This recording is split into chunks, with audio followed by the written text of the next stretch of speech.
Hi, Reddit. I've been thinking for a long time about whether I should even share this.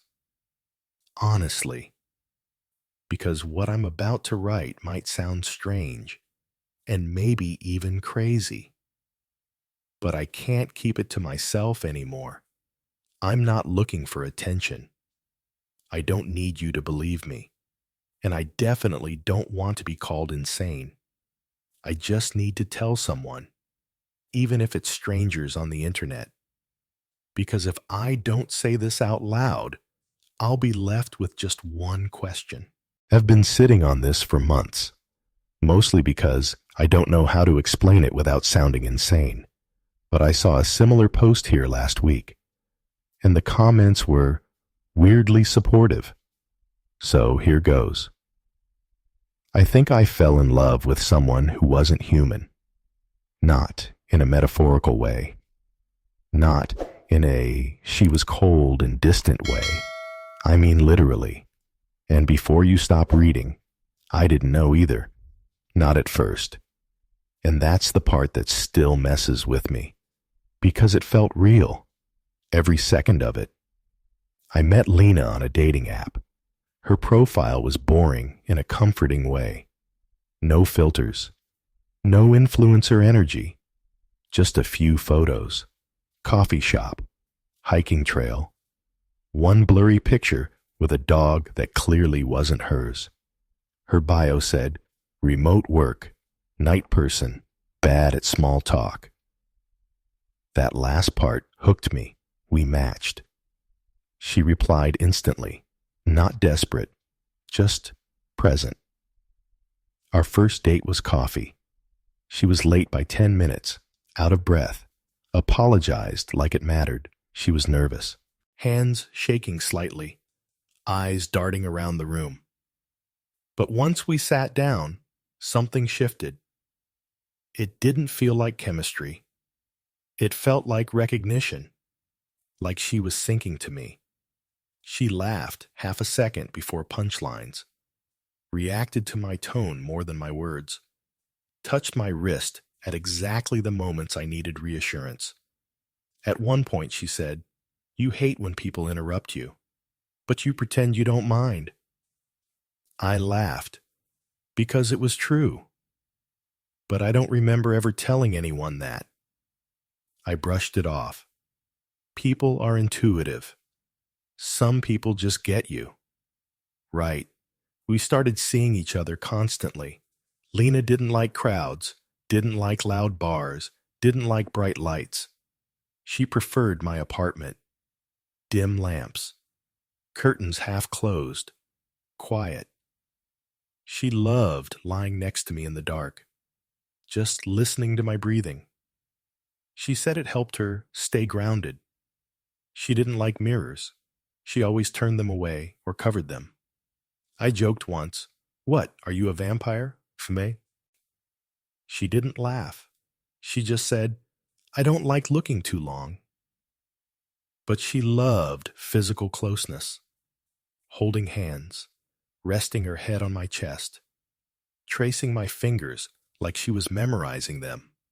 She asked a lot of questions, not about my past, about my experience. What does love feel like in your body? When you miss someone, where does it hurt? Is fear sharper than sadness? I teased her about it. "Are you writing a book?" I asked. She smiled. "Something like that." I was falling hard because she listened, really listened, and because she looked at me like I mattered. The first red flag came one night in bed. Lights off, just talking. I asked about her childhood. She went quiet. Then she said slowly, "I remember facts, but not feelings." I asked what she meant. She said, "I know where I lived. I know who took care of me, but I don't remember how it felt."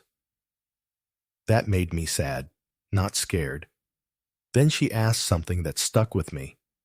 "Do you ever feel like you're pretending to be human?" I laughed. Everyone feels like that sometimes. She exhaled in relief. Good, she said. Then I'm not alone. Later that night, I woke up and she wasn't in bed. I found her in the bathroom, lights off, standing completely still, staring at her reflection, not moving, not blinking. I asked what she was doing. She flinched so hard she almost fell. I didn't hear you come in, she said. That made no sense. The door creaks, loudly. I told myself she was dissociating. Trauma, anxiety, anything but the truth. After that, things escalated. She started asking questions that felt clinical. When humans love, do they want ownership? Is jealousy protective or destructive? Would you die for love or live without it? She took notes, actual notes, on her phone, labeled with my name. She said it helped her understand patterns. Then came the physical weirdness. Sometimes during sex, she'd freeze, completely still, eyes open. I'd ask if she was okay. She'd whisper, I forgot which part comes next. Afterward, she cried, not sad crying, overloaded crying. I'm trying, she kept saying. I really am. I held her, because by then, I loved her, and that's the most dangerous part. I didn't feel like something bad was happening. I felt like I was helping someone learn how to exist. The reveal happened by accident. She left her laptop open. I wasn't snooping. A document was open. No title. Symbols. Patterns. Repeating shapes. Not any language I recognized. But next to them were annotations in English. Emotional bonding, successful.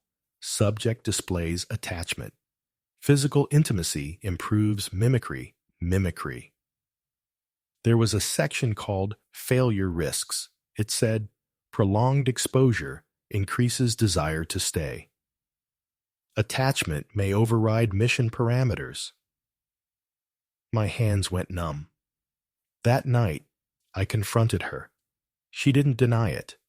She sat on the floor, arms around her knees, and said calmly, I wasn't supposed to fall in love. She told me everything, not emotionally, like a report. She said she wasn't human, not fully. She said she was sent to observe, to learn emotional attachment. She said love wasn't something her species had, only connection, utility. Love was destabilizing. Her body was changing, her memory degrading. She was losing synchronization. She had to leave. Soon. I asked if she loved me. She said quietly, I don't know what that word means anymore. Then she turned on the light. Her eyes reflected wrong, not glowing, not monstrous, just layered. Depth where depth shouldn't be. I felt fear and grief at the same time. She disappeared 2 days later.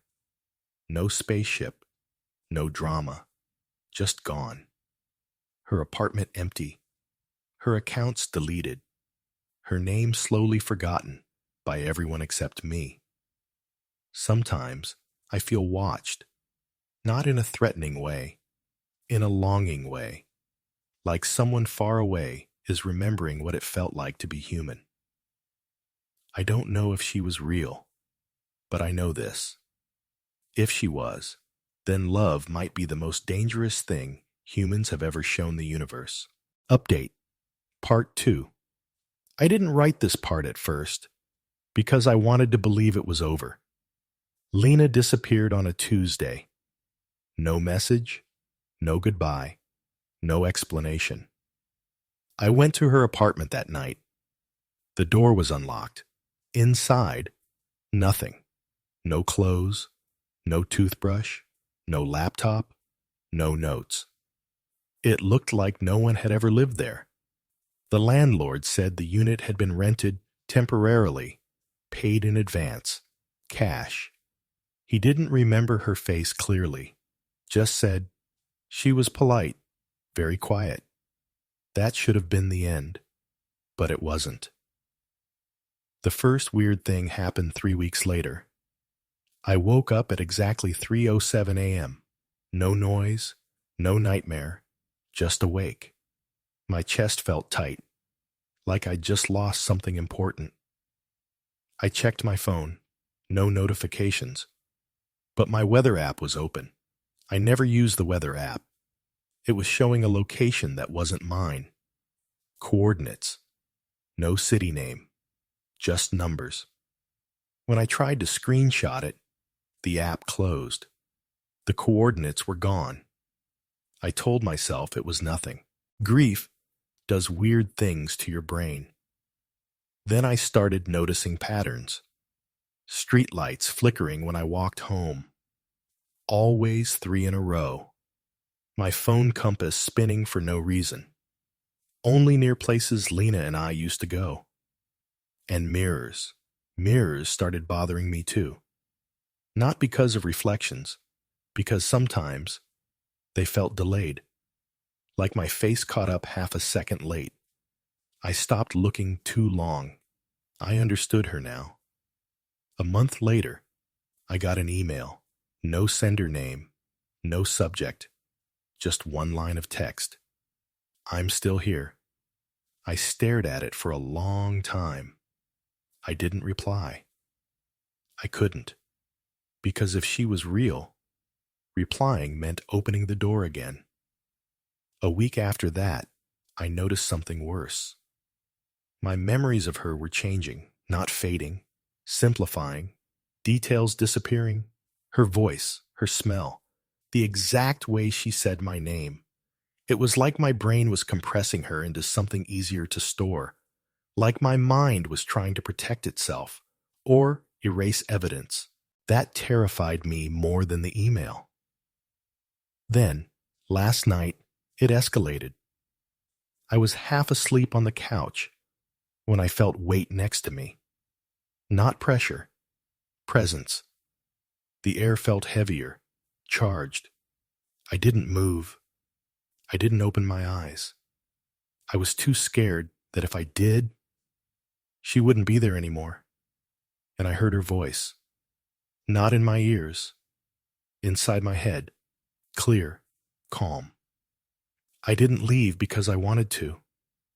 My heart was pounding so hard I thought I'd pass out. She said she couldn't stay in one place anymore. That proximity made things unstable. That emotions were contagious. She said love changed her faster than they predicted, and that scared them.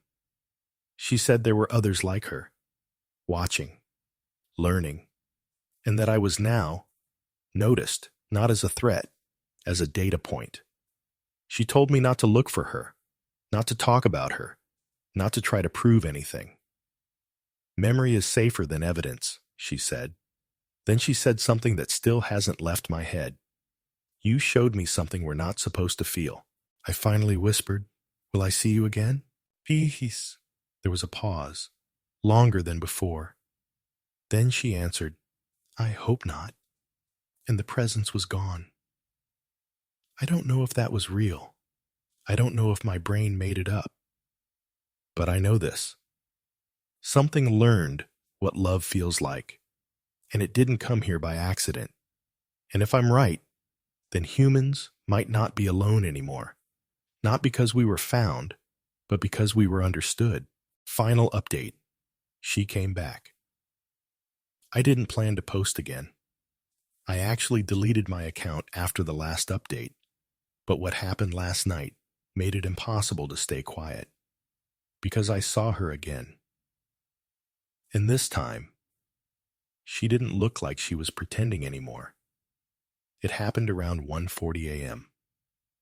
I was awake, not half asleep, not dreaming. I was sitting on the couch, lights off, just staring at nothing. That's been my routine lately. Then my phone vibrated, No notification sound, just vibration. I picked it up. No new messages, no missed calls. But my camera app was open. I never opened it. The screen showed my living room from the corner, an angle I don't have a camera in. My breath caught. The image was grainy, low light, and then someone stepped into frame. Lena, or something wearing her. She looked almost the same. Same height, same hair. But her movements were wrong, too smooth, too intentional, like she was choosing every motion instead of letting it happen. She looked straight into the camera, straight at me, and smiled. Not the smile she used to have. This one was practiced. My phone buzzed again. A text came through. Unknown number. One sentence. I can do it better now.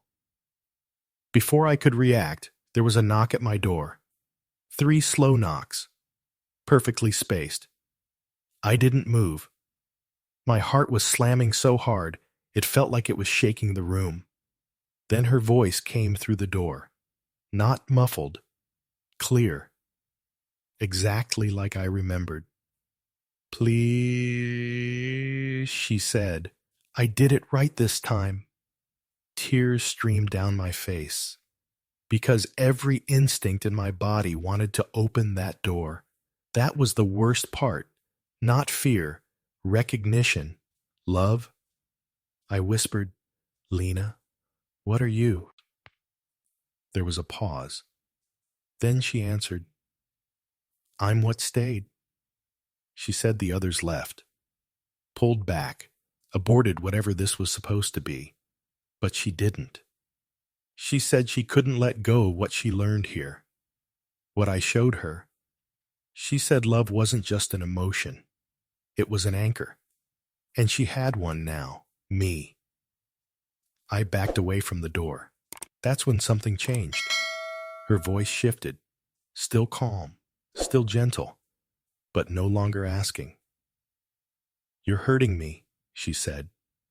I fixed the mistakes. I fixed myself.